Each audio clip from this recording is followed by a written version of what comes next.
Assalamualaikum dan selamat sejahtera. Hari ini kita akan tengok satu topik kecil bagi tajuk pertukaran gas dalam manusia, iaitu pengangkutan karbon dioksida dalam sistem peredaran darah. Okey. Sebelum ini bila kita belajar tentang kalau kita ada alveolus. Ini alveolus, ini capillary. Kita tahu dalam capillary ini ada eritrosit. Jadi eritrosit ini ada hemoglobin. Saya guna HB je lah. Jadi kalau ini alveolus, bila oksigen disedut, apabila kita tarik nafas, oksigen ini akan bergabung dengan hemoglobin ini, dan kita tahu oksigen bergabung dengan hemoglobin membentuk oksihemoglobin. Saya tulis lebih kurang je lah. Jadi dalam bentuk oksihemoglobin inilah sel darah merah ini akan membawa oksigen itu sampai ke sel. Bila sampai di sel, katakan dah sampai di sel. Kalau ini salur darah tadi, sorry ya, lukisan saya ni apa sikit. Kalau ini sel darah, kalau ini eritrosit tadi, bila dia sampai berhampiran dengan sel, jadi bila dia berada dekat sel, oksigen tadi akan masuk ke dalam sel. Jadi tinggallah hemoglobin, sebab hemoglobin ini akan terurai, oksigen akan dibebaskan ke dalam sel dan hemoglobin kekal di dalam eritrosit.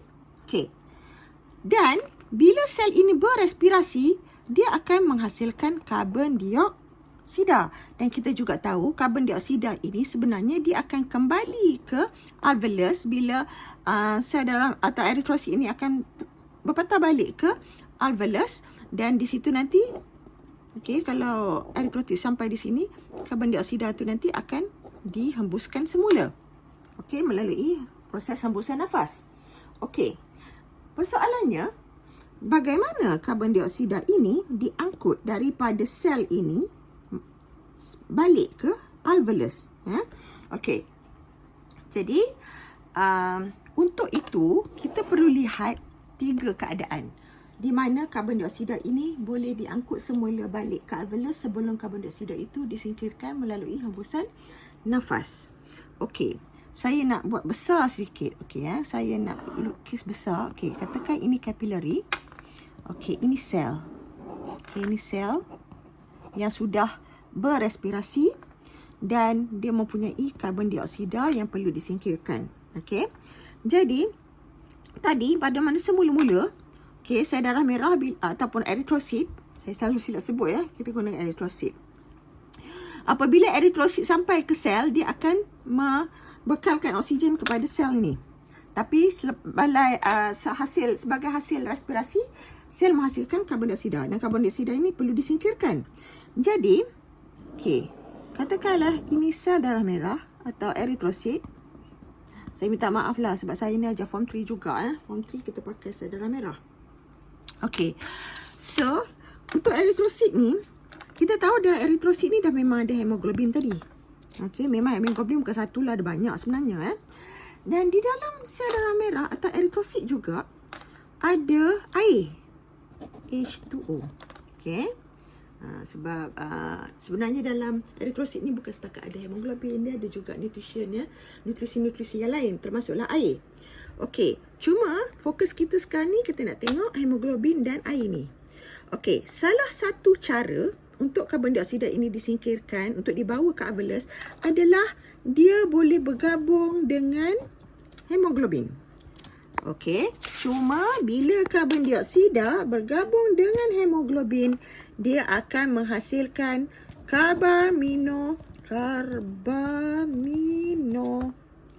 hemoglobin. Ini adalah apabila karbon dioksida bergabung dengan hemoglobin. Ini yang pertama. Hemoglobin. Jadi karbon dioksida ini akan bergabung dengan hemoglobin, macam oksigen bergabung dengan hemoglobin, cuma namanya lain. Yang ni oksihemoglobin, ini nama dia karbaminohemoglobin. Jadi Bila dia diangkut, okey, karbon dioksida ni diangkut bersama-sama dengan hemoglobin ini dalam bentuk karbaminohemoglobin. Bila dia sampai balik ke alveolus nanti, karbaminohemoglobin ini, karbon dioksida ini boleh terurai balik daripada hemoglobin. Jadi hemoglobin tinggal di sini. Jadi karbon dioksida keluar dan disingkirkan. Itu yang pertama. Jadi di sini kita boleh tengok dalam buku teks dia kata 23% karbon dioksida bergabung dengan hemoglobin, membentuk karbaminohemoglobin. Jadi 23% daripada karbon dioksida yang dihasilkan oleh sel disingkirkan dengan cara ini, iaitu bergabung dengan hemoglobin membentuk karbaminohemoglobin. Okey. Cara yang kedua dengan ketiga ini dia berkait, ya, saling berkait sebab okey, saya tunjuk yang pertama dulu. Yang pertama tadi yang ni, sorry ya. Yang kedua adalah kita tengok yang bawah ni dulu. 7% karbon dioksida terlarut diangkut sebagai asid karbonik. Okey, asid karbonik ni apa? Asid karbonik adalah bila karbon dioksida yang terhasil dalam sel ini dia bergabung dengan air yang berada dalam eritrosit tu. Dia bukan bergabung dengan hemoglobin. Dia bergabung dengan air. Jadi bila karbon dioksida itu bergabung dengan air yang berada dalam eritrosit, maka dia akan menghasilkan asid karbonik. Ini asid karbonik, H2CO3.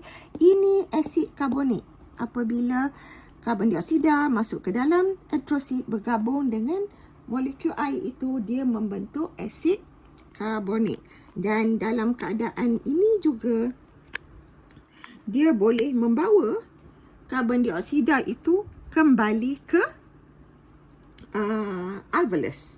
Maksudnya di sini dia boleh bergabung dengan hemoglobin atau dia boleh bergabung dengan molekul air membentuk asid karbonik, dan eritrosit ini boleh membawa asid karbonik ini kembali ke alveolus. Dan bagaimana dia boleh bebaskan karbon dioksida tu? Maknanya dia urai balik lah. Okey, terurai semula, air tinggal dalam eritrosit, karbon dioksida itu terbebas. Okey, itu adalah apabila dia bergabung dengan molekul air.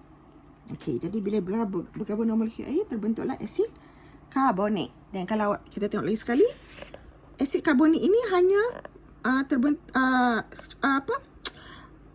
pengangkutan karbon dioksida itu ke alveolus hanyalah 7% saja yang diangkut melalui pembentukan asid karbonik. Okey. Dan lagi 70% sebenarnya pengangkutan karbon dioksida itu diangkut dalam bentuk ion bikarbonat. Okey, ion bikarbonat ni macam mana pula? Okey, ion bikarbonat ni begini. Karbon dioksida tadi dia boleh bergabung dengan hemoglobin. Karbon dioksida tadi juga boleh bergabung dengan molekul air. Okey, bila dia bergabung dengan molekul air tadi, dia membentuk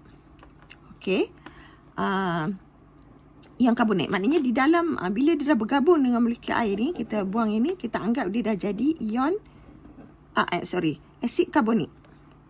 Okey. Asid karbonik ini juga boleh terurai membentuk dua bentuk ion, iaitu dia boleh membentuk ion H+ atau ion hidrogen, dan satu ion lagi adalah ion bikarbonat yang bercas negatif. Okay, kalau asid karbonik itu terurai, dia boleh membentuk dua ion ini. Dan ion yang ini adalah ion bikarbonat. Okay, ion bikarbonat. Cuma satu je. Perbezaannya pengangkutan dalam bentuk asid karbonik ini adalah ion bikarbonat ni bila terbentuk dia tidak stay dalam eritrosit. Dia akan keluar dari eritrosit dan berada di dalam plasma darah. Sebab kita tahu salur darah ini sel, di luar ni ada plasma darah.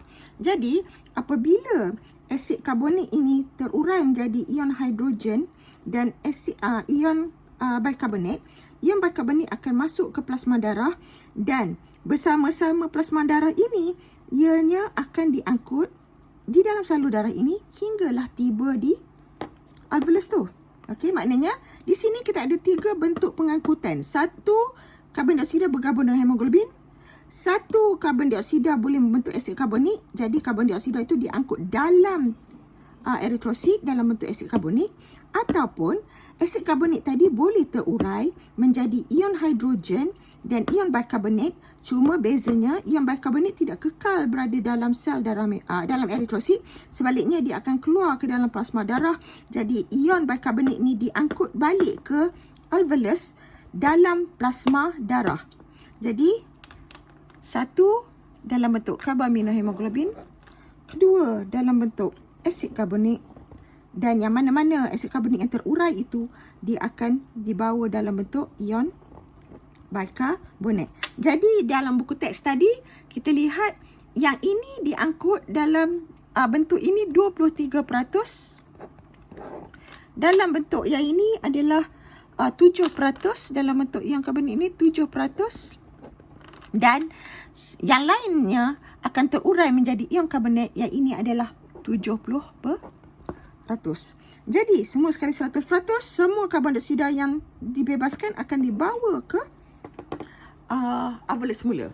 Jadi okey, persoalannya macam mana pula yang dalam bentuk ion bikarbonat ni dia boleh mengembalikan karbon dioksida tadi. Okey. Kalau tadi untuk yang ini tadi dia boleh terurai balik ya. Bila dia bergabung dengan air, dia terurai balik, jadi air tinggal dalam sel, karbon dioksida keluar. Okey, yang ini macam mana? Sebab yang ini dalam plasma. Okey, jadi untuk yang ini, apa yang berlaku bila sampai saja balik ke alveolus, dia punya proses reverse. Okey, jadi apa yang berlaku bila tiba di alveolus? Okey, saya buat balik kat sini ya. Tadi ion bikarbonat ni berada dalam plasma darah. Okey, hidrogennya tadi berada dalam sel darah ataupun dalam eritrosit. Okey, jadi apa yang berlaku? Yang ion bikarbonat ni akan masuk balik ke dalam eritrosit, bergabung balik dengan ion ni tadi. Dapat balik asid karbonat. Okey. Dan asid karbonat ini kita tahu dia adalah gabungan air dengan karbon dioksida. Jadi dia akan terurai, meninggalkan air, dan karbon dioksida itu akan masuk balik ke dalam alveolus, meresap keluar ke dalam alveolus untuk dibebaskan. Jadi dia punya proses itu reverse sahaja. Okey. Jadi awak boleh refer semuanya di sini. Okey, bagaimana ketiga-tiga mekanisme itu untuk difahamkan. Dan yang ini satu perkara yang awak kena tahu semasa pembentukan asid karbonat ini, dia ada melibatkan satu enzim. Nama enzim itu adalah enzim carbonic anhydrase. Carbonic anhydrase. Ini enzim ya. Jadi bila karbon dioksida bergabung dengan air itu, dia akan melibatkan satu enzim namanya enzim carbonic anhydrase untuk membentuk asid karbonik. Asid karbonik. Jadi sama ada asid karbonik ini kekal sebagai asid karbonik dan dibawa terus dalam eritrosit, ataupun asid karbonik itu terurai menjadi ion bikarbonat yang masuk ke dalam plasma darah. Semuanya ni tetap akan sampai ke alveolus